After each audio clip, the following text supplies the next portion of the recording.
continuando nossa breve introdução sobre algoritmos de aproximação para problemas NP difíceis, vamos falar agora do problema do caixeiro viajante, que talvez seja o mais clássico dos problemas NP difíceis, o mais famoso deles.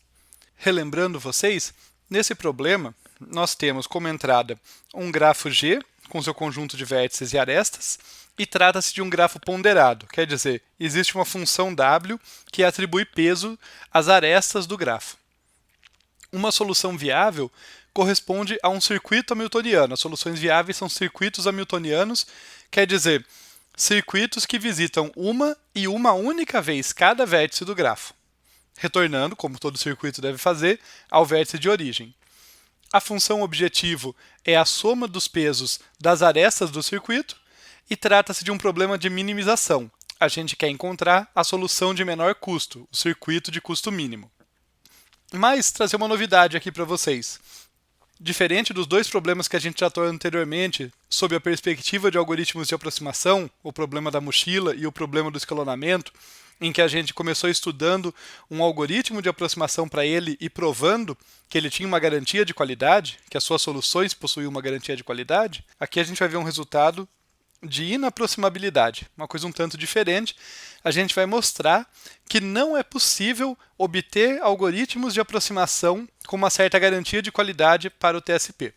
Ou seja, a gente vai apresentar um atestado de dificuldade para o problema. A gente vai dizer, olha, esse problema é muito difícil.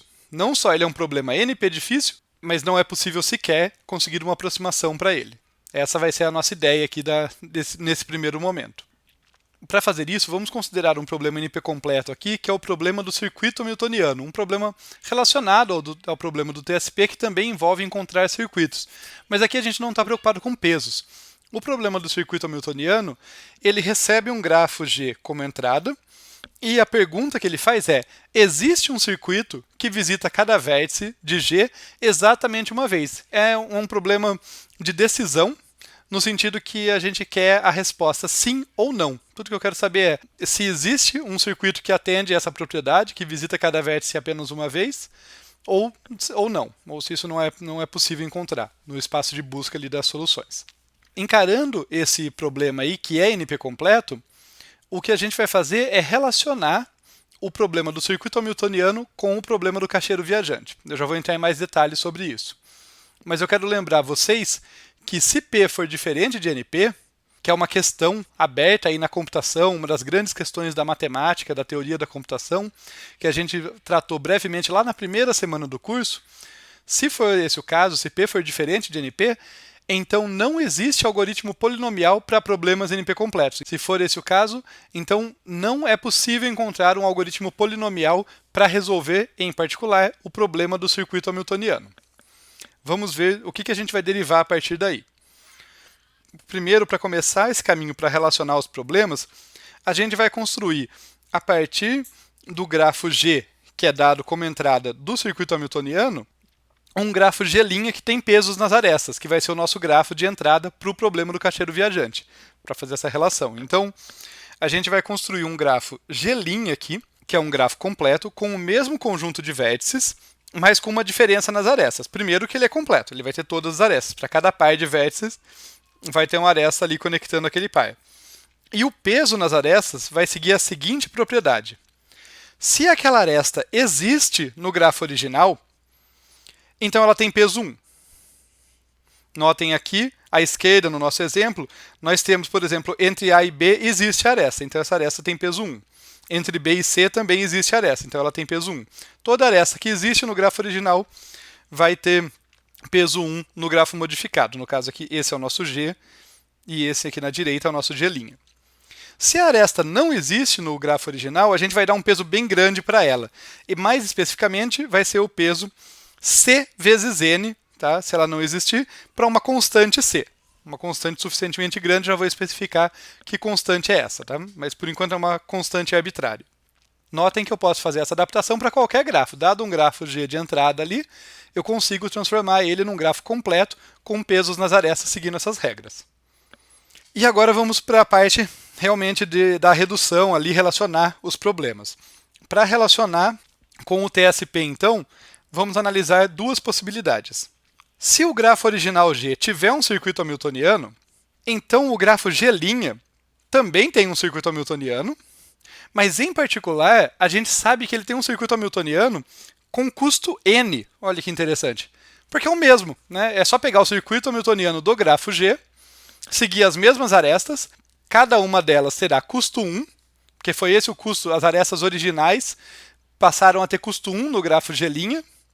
Portanto, eu tenho uma solução para o problema do cacheiro viajante, que se importa com custos, que visita todos os vértices exatamente uma vez, então é uma solução para o cacheiro viajante que custa n, ou seja, o OPT aqui no grafo G' para o cacheiro viajante, considerando os pesos W que a gente acabou de definir, custa n. Eu vou seguir exatamente aquele circuito hamiltoniano que existia no grafo original. Eu sei que existe esse circuito de custo n, então, no grafo modificado, no grafo G'.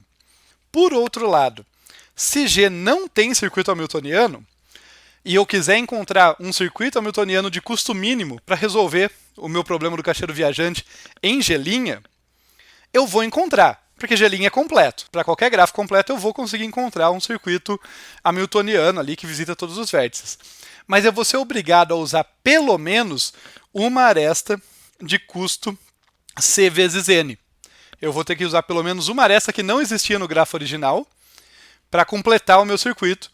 E, portanto, o custo do meu circuito vai ser o custo das arestas que eu utilizar, por exemplo, um monte de arestas de custo original que custam 1 cada uma, mais pelo menos uma aresta bem custosa que custa C vezes N.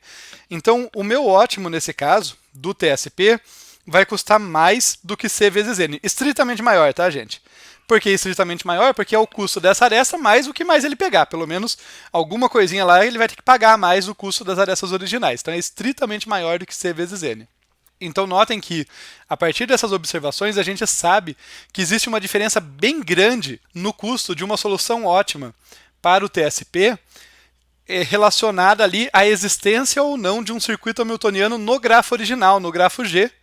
Se existia, eu encontro um ótimo em G' com custo n. Se não existir, eu vou ter que pagar certamente mais do que C vezes n. E o que isso me diz? Agora a gente vai relacionar com o algoritmo de aproximação para o TSP, porque eu comecei falando que a gente vai mostrar um resultado de inaproximabilidade para o TSP. Então vamos supor aqui, para mostrar o absurdo, que existe um algoritmo A que é uma C-aproximação para alguma constante C. Tá? É o mesmo C que a gente usou na construção do G', na construção dos pesos dele. Vamos dizer que eu tenho esse algoritmo, eu encontrei um algoritmo de aproximação que tem razão de aproximação C para o TSP. Notem o que acontece. Se eu rodar esse meu algoritmo no grafo G', e for o caso do ótimo ser igual a n, do ótimo ter custo n, ou seja, existe um circuito hamiltoniano lá no grafo original, então o ótimo custa n, o custo do meu algoritmo, por ser de aproximação, o custo aqui do A de G', considerando os pesos W, vai ser no máximo, vai ser menor ou igual que C vezes o custo do ótimo. Como o ótimo é n, ele vai ser menor ou igual que C vezes n. Assim, se eu rodar o meu algoritmo e encontrar um custo até C vezes n, eu fico desconfiado que devia ter um circuito hamiltoniano no grafo original. É essa a relação que eu estou fazendo. Mas será que é certeza isso? Vamos ver o outro caso. Se por acaso o ótimo custar mais do que C vezes n, tá? Que é o caso 2 aqui, né? Não tinha circuito hamiltoniano no grafo original, o ótimo custa mais, por melhor que seja o resultado que meu algoritmo devolver, por melhor que seja esse resultado, ele é sempre maior ou igual que o ótimo. Então eu vou pagar pelo menos o ótimo, que é estritamente maior do que C vezes n.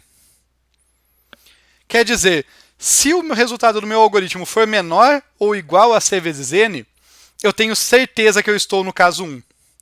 Se ele for maior do que C vezes n, eu tenho certeza que eu estou no caso 2. Esse é o ponto central aqui, é o truque que a gente está usando.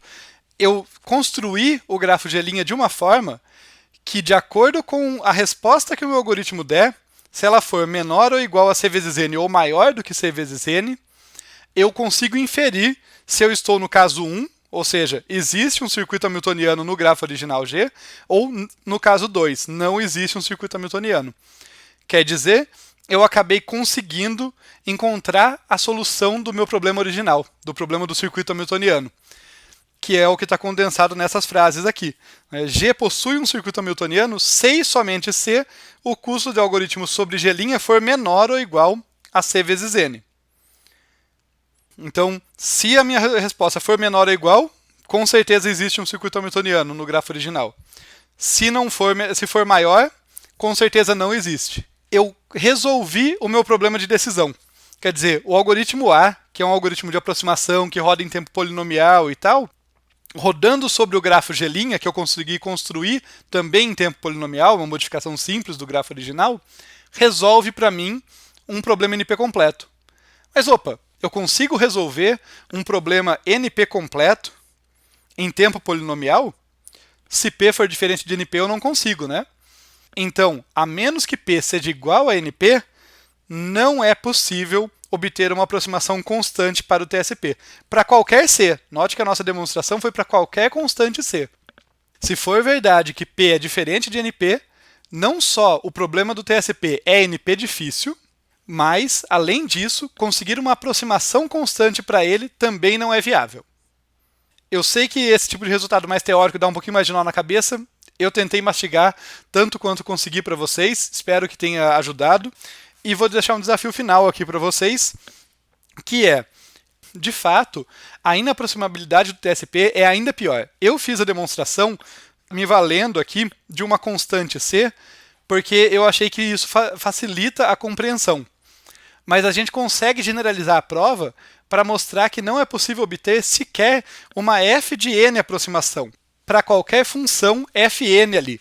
Então não precisa ser constante. Se eu disser, olha, suponha que eu tenho um algoritmo A que é uma fn aproximação para o TSP, por exemplo, uma log de n aproximação, uma aproximação que cresce com o tamanho da entrada, não é nem constante. Ainda assim eu consigo construir um grafo de modo semelhante, brincando com os pesos, e conseguir mostrar a inaproximabilidade. Eu convido vocês a revisitar essa prova, até para compreendê-la melhor, tentando substituir onde eu trabalhei o C, onde eu utilizei a constante C, usar essa função fn aí, para mostrar que o resultado é ainda mais forte. Não dá para obter sequer uma fn aproximação.